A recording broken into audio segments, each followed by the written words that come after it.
Hello students, welcome all of you at your wonderful channel science with Sanjay. और आज हम करने जा रहे हैं क्लास 10th की साइंस और डिस्कस करेंगे chapter number 3 and that is metals and non metals. तो चलिए शुरू करते हैं। हमारे आसपास सराउंडिंग्स की जितनी भी थिंग्स है वो किसी न किसी मैटर से मिलकर बनी है। चाहे वो चेयर है, चाहे टेबल हो, अलमीरा हो, या कोई डोर हो, या कोई हिल, ट्री, कुछ भी हो सकता है।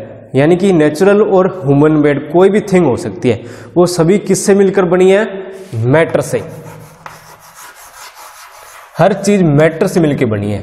और इसी मैटर को हमने दो कैटेगरी में डिवाइड किया है। कौन कौन सी? मेटल। और सेकंड कैटेगरी जिसमें इसमें डिवाइड किया गया है वो है नॉन मेटल। मैटर को इन दो कैटेगरी में डिवाइड करने के पीछे कोई ना कोई तो कारण जरूर रहा होगा भी। आखिर मैटर यानी कि जो सबस्टांस, उसमें क्या डिफरेंस है, उसके अंदर कुछ ना कुछ डिफरेंस रहा है, तभी उसको मेटल और नॉन मेटल में हमने कैटेगराइज किया है। तो उसी डिफरेंस के बारे में हम यहाँ बात करने वाले हैं कि आखिर मेटल क्या होती है और नॉन मेटल क्या होती है, इनके बीच में क्या क्या डिफरेंसेस है, तो उसी के बारे में हम बात करेंगे। तो हम सबसे पहले शुरुआत करेंगे इनके फिजिकल प्रॉपर्टीज के साथ।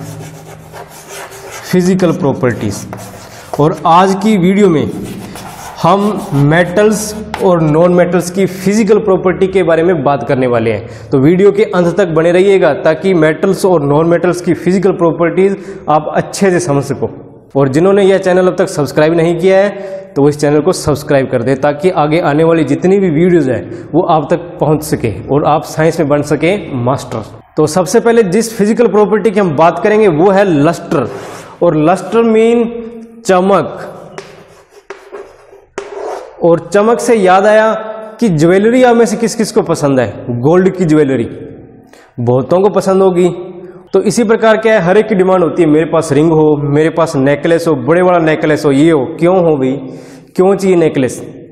क्योंकि देखने में अच्छा लगता है और दूसरा ऊपर से रुतबा बढ़ता है भी मेरे पास इतना सोना है, यही होता है। तो जो गोल्ड है वो क्या है? चमकदार होता है, यानी कि लस्टर इन नेचर होता है। और लस्टर का मीनिंग क्या होगा? देखिए, मेटल्स हैव शाइनिंग सरफेस, यानी कि जितनी भी मेटल्स होगी उनके सरफेस क्या होंगे? शाइनिंग होंगे, चमकदार होंगे।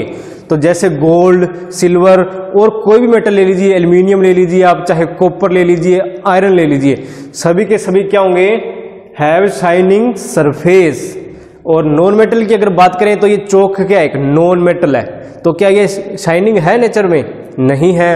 ये बोर्ड, ये भी शाइनिंग नहीं है। ये दोनों के दोनों क्या है? नॉन मेटल है। तो इसलिए हम लिख सकते हैं कि they do not have shining surface except iodine. Point note करना बच्चों, ये आयोडीन।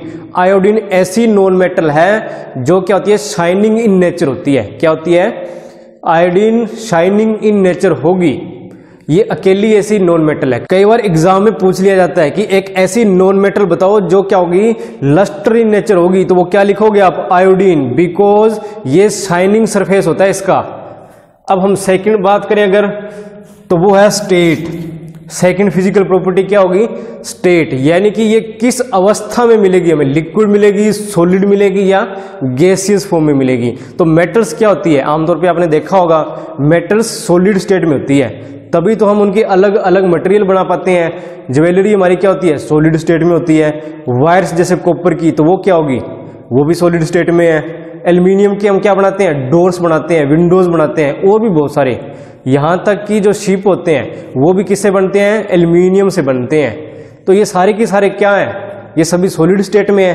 तो लिखिए, तो यही लिखोगे आप, metal exist as solids. Metal क्या होते हैं? सॉलिड स्टेट में एग्जिस्ट करते हैं। लेकिन क्या आपको कभी बुखार हुआ है? फीवर अगर हुआ है तो उसको कैसे मेजर किया गया? डॉक्टर किस इक्विपमेंट का यूज करते हैं उसको मेजर करने के लिए? तो आप कहोगे थर्मामीटर। तो थर्मामीटर में क्या होता है? उसमें ऐसा क्या है जो हमारे उसको मेजर कर लेता है? फीवर को, टेम्परेचर को मेजर कर लेता है वो। तो उसमें ऐसा क्या है? तो आप कहोगे उसमें मरकरी होती है। तो मरकरी क्या है? एक मेटल। तो इसके बारे में आपको बता देता हूं, मरकरी अकेली ऐसी मेटल है जो रूम टेम्परेचर पर लिक्विड स्टेट में अवेलेबल होगी। तो दोबारा से सुनिए, एक्सेप्ट मरकरी। मरकरी क्या है? Which is a liquid at room temperature. Mercury क्या होगी? रूम टेम्परेचर पर लिक्विड स्टेट में होगी। तो ये भी एक अलग से क्वेश्चन आपका बन सकता है इसका, तो इसको भी आपने स्पेशली नोट करना है। अब बात करते हैं नॉन मेटल के बारे में। तो नॉन मेटल क्या है? नॉन मेटल कोई गैस भी हो सकती है और कोई सॉलिड भी हो सकता है। तो कौन कौन से होंगे? देखो, दे एग्जिस्ट एज सॉलिड्स और गैसियस। जो नॉन मेटल्स है वो क्या होंगे? सॉलिड स्टेट में और गैसियस स्टेट दोनों में प्रेजेंट हो सकते हैं। लेकिन ब्रोमीन एक ऐसी नॉन मेटल है जो क्या होगा? लिक्विड स्टेट में होगी। कब? At room temperature. और एग्जाम में इससे रिलेटेड क्या आ सकता है? क्वेश्चन आ सकता है आपका कि write down the name of a non metal which exist in liquid state at room temperature. तो कौन सी होगी? सिंपल आंसर है ब्रोमीन। लिख सकते हो ये। अब देखिए नेक्स्ट प्रॉपर्टी, वो है हार्डनेस।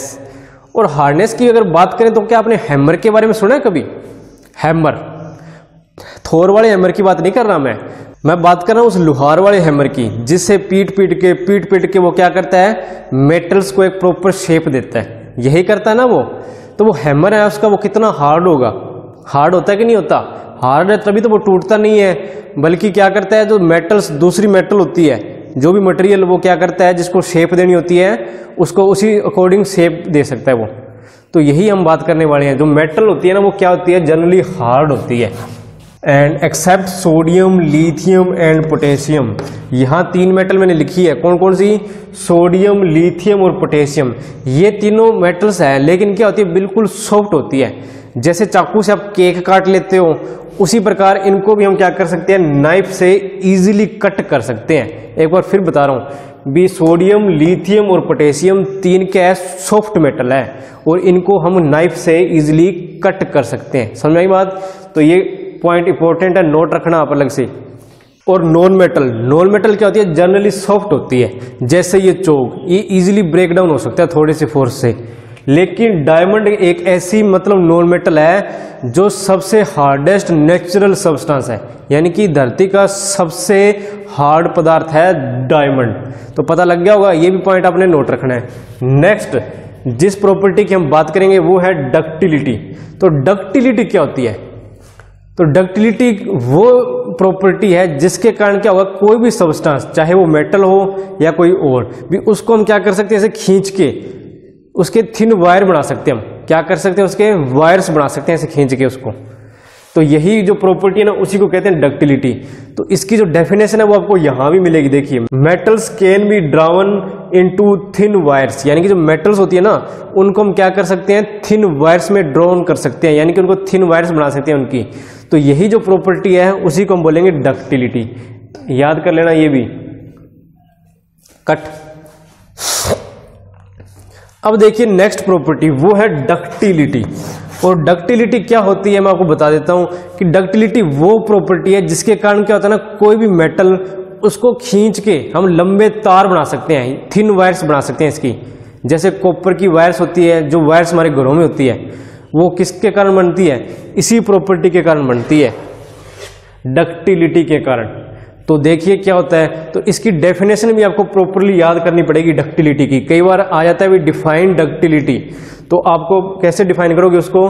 तो उसको, उसकी डेफिनेशन आपको यहां मिलेगी। देखिए, metals can be drawn into thin wires. Metals होती है, उनको क्या कर सकते हैं अपन? ड्रावन कर सकते हैं। किसमें? थिन वायर्स में। थिन वायर्स में उनको कन्वर्ट कर सकते हैं इसको खींचकर। तो यही जो प्रॉपर्टी है उसको हम क्या बोलेंगे? डक्टिलिटी। अब बात करते हैं नॉन मेटल के बारे में। तो ये नॉन डक्टाइल होती है। तो वही चौक का एग्जांपल लेते हैं। क्या इसको खींच के इसकी वायर बना सकते हैं? नहीं बना सकते। सिंपल सी बात है। चाहे कोई वुड ले लो या कोई और सैंड ले लो, कुछ भी ले लो, नॉन मेटल, कोई गैस ले लो, CO2 ले लो, तो क्या उनको हम खींच के वायर बना सकते हैं? नहीं बना सकते। तो इसीलिए क्या होंगे? They are non ductile. ठीक है। अब नेक्स्ट इसकी जो प्रॉपर्टी है वो है सोनोरस। तो ये साउंड सुन पा रहे होंगे आप, जानी पहचानी सी साउंड है। किसकी है ये आपके स्कूल बेल की साउंड है। और स्कूल बेल किससे बनी है? ऑब्वियस ही बात है, मेटल से बनी है। तो सोनोरस क्या होता है कि कोई भी मेटल अगर किसी हार्ड सरफेस से उसको टकराएंगे हम, तो वो क्या करती है? साउंड प्रोड्यूस करती है। तो ये इसी प्रॉपर्टी को बोलेंगे हम सोनोरस। समझ आई बात। कोई भी मेटल जब उसको हार्ड सरफेस से टकराएंगे तो वो क्या प्रोड्यूस करेगी, sound. This property is called sonorous. तो देखिए metals produce a sound on striking a hard surface. Metal क्या करेगी, साउंड प्रोड्यूस करेगी, कब, जब उनको स्ट्राइक करेंगे एक हार्ड सरफेस पर। और मेटल्स की इन्हीं प्रॉपर्टी का यूज करते हैं हम जो हमारे म्यूजिकल इंस्ट्रूमेंट्स होते हैं उसके अंदर। तो अनेक प्रकार के म्यूजिकल इंस्ट्रूमेंट्स हम किससे बनाते हैं, मेटल से बनाते हैं।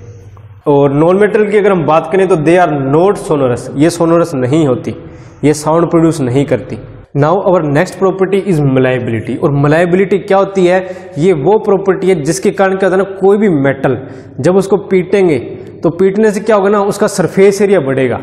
और सरफेस एरिया बढ़ेगा तो मीन्स क्या है, वो एक पेपर की फॉर्म में आ जाएगी, थिन शीट की फॉर्म में। तो इसी प्रॉपर्टी को हम बोलते हैं मलाइबिलिटी।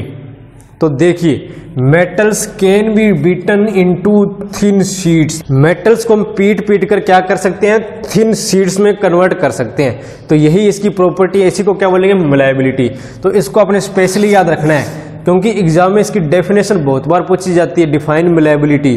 तो आप क्या लिखोगे, यही लिख सकते हो आप सेम भी, मेटल या कोई substance can be beaten into thin sheets, या it is a property by virtue of which a metal can be beaten into thin sheets. तो यही आप लिखोगे इसके अंदर, इसकी डेफिनेशन के अंदर।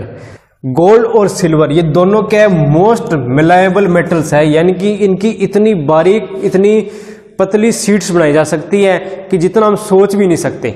आपने कई बार देखा भी होगा कि जो स्वीट्स होती हैं जैसे बर्फी, तो उसके ऊपर क्या होता है ना, एक फॉइल लगी होती है। तो वो फॉइल किस चीज की होगी, वो सिल्वर फॉइल होती है। तो आप देख लीजिए वो कितनी बारीक होती है, कितनी पतली होती है, उसकी थिकनेस देखिए आप। अगर हम बात करें नॉन मेटल्स के बारे में तो ये क्या होगी, नॉन मलायबल में होती है। नॉन मेटल्स आर नॉन मलायबल, यानी कि जैसे ये चौक है, इसको अगर मैं चोट पहुंचाऊं यानी कि हथौड़े से इसको पीटेंगे तो क्या होगा, ये चूर चूर हो जाएगा, लेकिन क्या होगा, शीट्स में कन्वर्ट नहीं होगा। तो यही इसकी प्रॉपर्टी है नॉन मेटल की। अब देखिए नेक्स्ट प्रॉपर्टी वो है डेंसिटी। और डेंसिटी क्या होगी, इसको देखिए कैसे हम डिफाइन करेंगे। कोई भी सब्सटेंस हमने लिया, ये मेटल भी हो सकती है और नॉन मेटल भी हो सकती है, कोई भी, हम इसमें एक यूनिट एरिया लेंगे। यूनिट एरिया चाहे वो 1 इंच ले लें या 1 सेंटीमीटर ले लें, उसका एक स्क्वायर ले लेंगे हम, और उसमें देखेंगे कि कितने नंबर ऑफ मॉलिक्यूल्स प्रेजेंट है। यूनिट एरिया में कितने नंबर ऑफ मॉलिक्यूल्स प्रेजेंट है, उसी को हम क्या कहेंगे, डेंसिटी कहेंगे। समझ में आ गई बात। यानी कि यूनिट एरिया में नंबर ऑफ मॉलिक्यूल्स कितने प्रेजेंट है, तो उसी को हम क्या बोलेंगे, डेंसिटी। मेटल्स और नॉन मेटल्स दोनों की डेंसिटी क्या होगी, अलग अलग होगी। क्यों अलग होगी, देखिए हमने इनकी एक प्रॉपर्टी डिस्कस की थी थोड़ी देर पहले, और वो क्या थी, स्टेट। याद आ रहा है स्टेट के बारे में, कि जो मेटल्स थी वो क्या थी, सॉलिड स्टेट में प्रेजेंट होती है, और नॉन मेटल्स क्या होती है, सॉलिड भी हो सकती है ये, और गैसियस स्टेट में भी हो सकती है। अब हम चलते हैं 9th क्लास में। 9th में हमने जो फर्स्ट 2 चैप्टर थे हमारे, मैटर इन अवर सराउंडिंग, उनके बारे में पढ़ा था। तो उसके अंदर भी हमने डिस्कस किया था स्टेट ऑफ मैटर के बारे में। कौन कौन सी स्टेट डिस्कस की थी हमने, सॉलिड, लिक्विड और गैस। तो उनके अंदर उनकी जो डेंसिटी थी वो भी हमने बात की थी। भी जैसे सॉलिड है, तो सॉलिड के अंदर जो मॉलिक्यूल्स होंगे ना, वो बिल्कुल पास पास होंगे, एक दूसरे से जुड़ के लगे होंगे। लिक्विड में क्या होता है, वही मॉलिक्यूल है ना, उनके बीच में थोड़ा थोड़ा स्पेस होगा।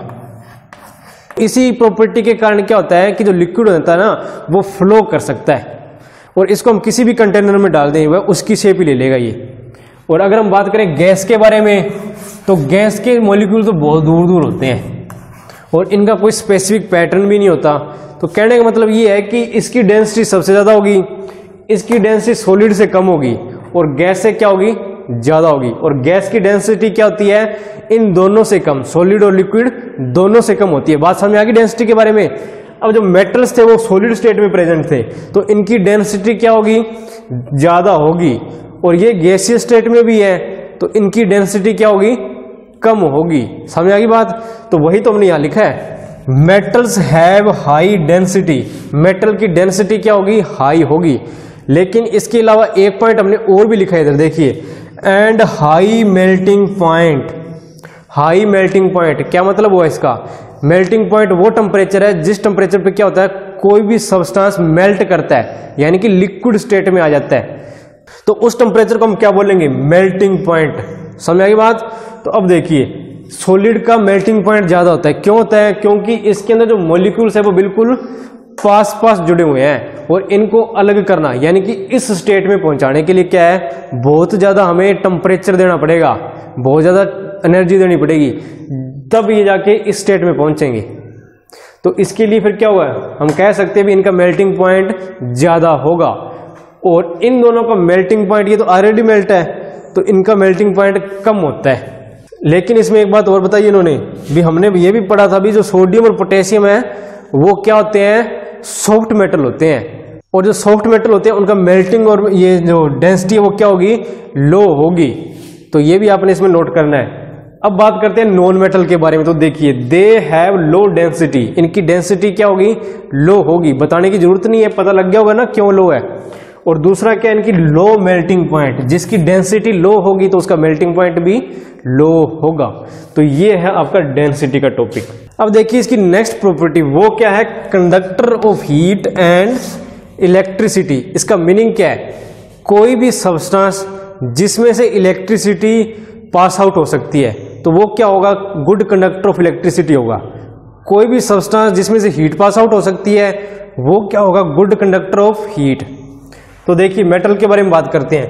तो metals are good conductor of heat and electricity. जो मेटल्स होती है इसमें से इलेक्ट्रिसिटी और हीट दोनों पास आउट हो सकती है, तो इसीलिए हम इनको क्या कहेंगे, good conductor of heat and electricity. और इसके एग्जाम्पल की अगर हम बात करें तो हमारे हाउस होल्ड के अंदर जो केबल्स होती हैं जिसमें से इलेक्ट्रिसिटी पास आउट होती है, तो वो किससे बनी है, कॉपर से या फिर एल्यूमिनियम से।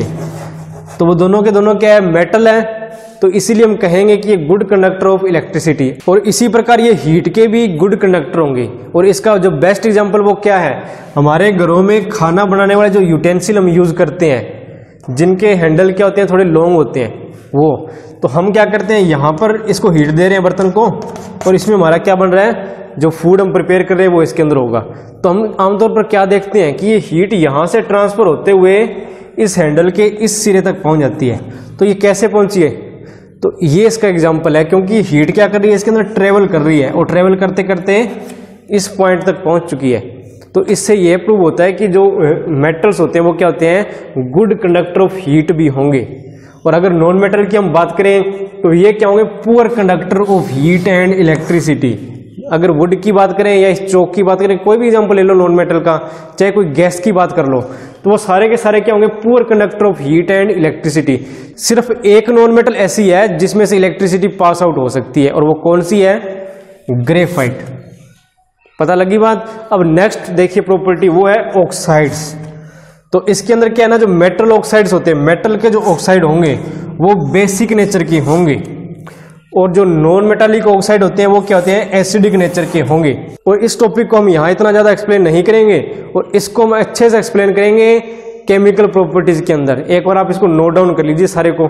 ये थी मेटल्स और नॉन मेटल्स की फिजिकल प्रॉपर्टीज। तो वीडियो कैसी लगी, कंसेप्ट समझ में आए या नहीं आए, तो उसको कमेंट सेक्शन में जाके कमेंट जरूर करके बताएं।